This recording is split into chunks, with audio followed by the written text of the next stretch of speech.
En estos últimos días, voceros del gobierno americano han declarado que están dispuestos a aliviar las sanciones contra Venezuela siempre y cuando se garanticen elecciones justas en el 2024. Contrariamente, hay gente que está en contra porque asegura que las sanciones son una de las causas de la crisis económica que vivimos todos los venezolanos. ¿Y tú qué piensas?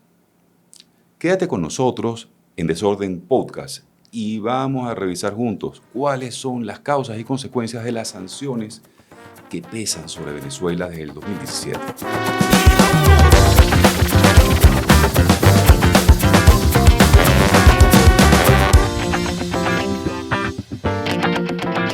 Bienvenido a una nueva temporada de Desorden Podcast. Juntos descubriremos las circunstancias económicas, sociales y políticas que vive nuestra amada patria. Este espacio llega a ustedes por la generosidad de Rendivalores, Casa de Bolsa y Casa de Bolsa Agrícola, así como de MUR GSF, Finanzas Corporativas y Consultoría Estratégica. Comienzo por contarles algunos testimonios que hemos recogido en nuestras redes sociales. Mucha gente nos ha dicho que si quiere hacer compras por internet, para acceder a muchos sitios web fuera de Venezuela, tiene que esconderse con una dirección IP en el extranjero, usando un VPN que dice que está conectándose desde otra parte del mundo. Esto ocurre cuando se quieren hacer compras como persona natural o como empresa. Si se enteran de que uno se está conectando desde Venezuela, inmediatamente le bloquean el acceso web. Ante bancos, páginas de turismo, páginas informativas, plataformas de e-commerce. Tenemos que esconder nuestro gentilicio. Los venezolanos tenemos que hacernos pasar por extranjeros porque si no somos bloqueados en la web. Aunque no estemos ligados al gobierno, no podemos revelar que nos estamos conectando desde Venezuela. Nos hacen sentir que ser venezolano es un acto criminal. Y me pregunto, ¿no es esto una discriminación de los Estados Unidos contra los ciudadanos de a pie por el simple hecho de ser venezolanos? Pero hablemos ahora de la banca internacional. La apertura de cuentas bancarias en Estados Unidos y muchos países europeos está expresamente prohibida por la mayoría de los bancos por el simple hecho de que somos venezolanos. Asimismo, muy a menudo a los venezolanos nos cierran cuentas bancarias internacionales sin mayor explicación, más allá de nuestro origen. Eso nos obliga a realizar pagos internacionales usando a terceros no venezolanos que prestan sus cuentas. El uso de cuentas de terceros tiene un costo que puede oscilar entre el 5 y el 15% e incluso más del monto de la transacción. Lo mencionado encarece el costo de los productos que compramos. Además, si los bancos descubren que terceros están prestando sus cuentas para realizar pagos de Venezuela, esas cuentas son cerradas y los fondos son congelados. Estamos aislados del sistema financiero internacional. Desde el 2018, por una orden expresa del Departamento de Estado americano, por las sanciones de Estados Unidos, no podemos hacer ni recibir transferencias de ninguna parte del mundo. Por lo tanto, estamos aislados. Por esta razón, el 50% de los pagos del país se hacen en dólares en efectivo. Sí, en dólares en efectivo, como todos sabemos y vivimos en el día a día. Pero por pagar en dólares en cash, nos señalan internacionalmente de lavar dinero. Muchos dicen que Venezuela es una inmensa lavadora de plata. Me atrevo a decir que la gran mayoría de los venezolanos estamos obligados a hacer pagos y cobros en dólares. Y a ti no te pasa lo mismo. Y por esa razón, tú que eres honesto y tienes que trabajar un montón para ganarte unos dolaritos, mereces ser acusado o ser señalado internacionalmente de ser una persona que lava dinero. Una persona que incurre en un grave ilícito internacional, lavar dinero. Todo lo que he mencionado hasta ahora reviste gravedad, nos habla de discriminación, nos habla de una violación de los mínimos derechos internacionales por el simple hecho de ser venezolanos. Quizás lo más serio no es lo que he contado hasta ahora, que nos toca en lo económico, que nos toca en lo financiero como país. Lo más grave es el hecho de que aunque los Estados Unidos asegura que los sectores de alimentación y salud no están sancionados en Venezuela, en la práctica ocurre todo lo contrario. Muchísimas empresas internacionales de alimentos se niegan a vender sus productos a Venezuela por temor a ser sancionadas, porque los compradores podrían estar ligados al gobierno de una manera u otra. Incluso, mucho más relevante que el asunto de los alimentos es el tema de la salud. En junio de 2021, 10 millones de dólares del gobierno venezolano fueron congelados en el banco UBS en Suiza. ¿No se recuerdan de eso? Esa plata estaba destinada al pago del fondo COVAX de la Organización Mundial de la Salud para comprar vacunas contra el COVID para Venezuela. Además, muchos laboratorios farmacéuticos americanos y europeos, productores de las vacunas contra el COVID, se negaron a venderle estas vacunas a Venezuela por las sanciones. De esto soy testigo de excepción. Cuando sacaron las vacunas, el gobierno venezolano trató de comprar vacunas europeas, especialmente las alemanas, y esta compra fue negada.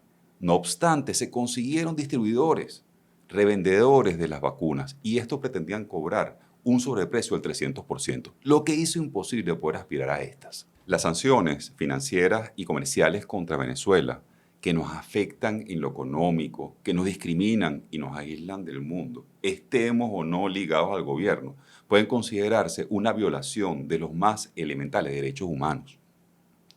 Unas sanciones que afectan la alimentación y la salud de un pueblo, como lo es el pueblo venezolano, sin lugar a dudas son un acto criminal. Podrían incluso tildarse de ser delitos de lesa humanidad. Vamos a seguir adentrándonos en las causas y consecuencias de las sanciones. Como les decía al principio, el impacto de las sanciones de la Unión Europea y los Estados Unidos a Venezuela ha sido objeto de controversia. Algunos creen que las medidas son necesarias para presionar al gobierno de Maduro para generar cambios políticos. Un 80% de los venezolanos, sí, un 80%, según diferentes encuestas, piensa que las sanciones son contraproducentes y solo empeoran la crisis económica venezolana. Veamos qué dice un experto a ese respecto. Luis Vicente León, director de una de las encuestadoras más importantes del país, Data Analysis, en su pulso de opinión nacional de julio de este año, de 2023.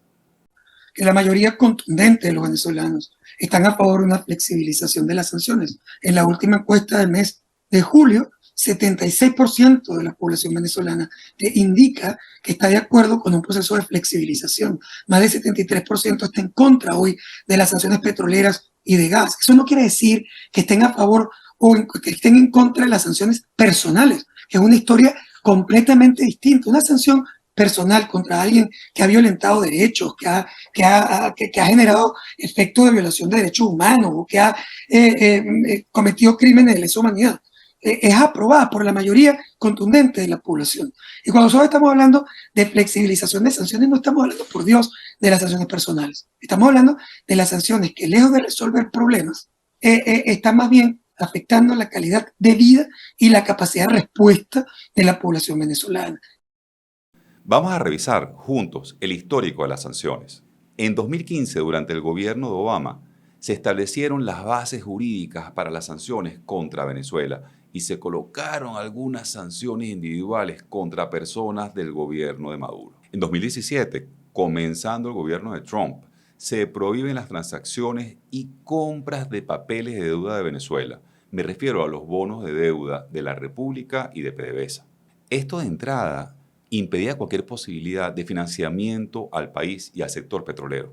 Pues sí, desde que fue emitida esa medida en 2017 por el Departamento de Estado americano y su Oficina de Asuntos Exteriores, la OFAC, el gobierno nacional no pudo acceder a más dinero internacional para poder llevar a cabo las actividades económicas como la explotación petrolera, así como para acometer programas sociales relacionados con alimentación, con salud, con educación, con servicios públicos. En 2018 se prohíben las transacciones con dinero electrónico desde y hacia Venezuela. Las transferencias bancarias con el exterior del país fueron prohibidas, de modo que Venezuela queda aislada de la banca, del sistema financiero internacional, y nos vemos obligados a usar cash en dólares para hacer y recibir pagos internacionales. Desde entonces, desde el 2018, los dólares en efectivo, como si viviéramos en tiempos antiguos, pasan a ser una moneda de curso legal en Venezuela. No conforme con eso, en el 2019 las sanciones se recrudecen. Se prohíbe expresamente que se hagan transacciones comerciales con el gobierno venezolano y con PDVSA. Además, se congelan empresas y dinero de Venezuela en el exterior. No solo estamos hablando de Citgo en los Estados Unidos y de monómeros en Colombia. Se estima que en diferentes cuentas bancarias en el extranjero se encuentran congelados más de 30.000 millones de dólares del Estado venezolano. Dinero que no es del gobierno, sino es tuyo y es mío. Pues sí, por lo que hasta ahora hemos podido ver, las sanciones financieras nos han colocado al margen de la economía global, nos han colocado al margen del sistema financiero internacional y además han socavado nuestros derechos internacionales por el simple hecho de ser venezolanos. Pero, ¿qué piensas tú de las sanciones? Déjame tus comentarios aquí abajo y no olvides suscribirte a nuestro canal. En el siguiente episodio seguiremos ahondando en el tema de las sanciones contra Venezuela. Hoy viste Desorden Podcast, gracias a la cortesía de Rendivalores, Casa de Bolsa y Murge CF. No te pierdas el próximo episodio.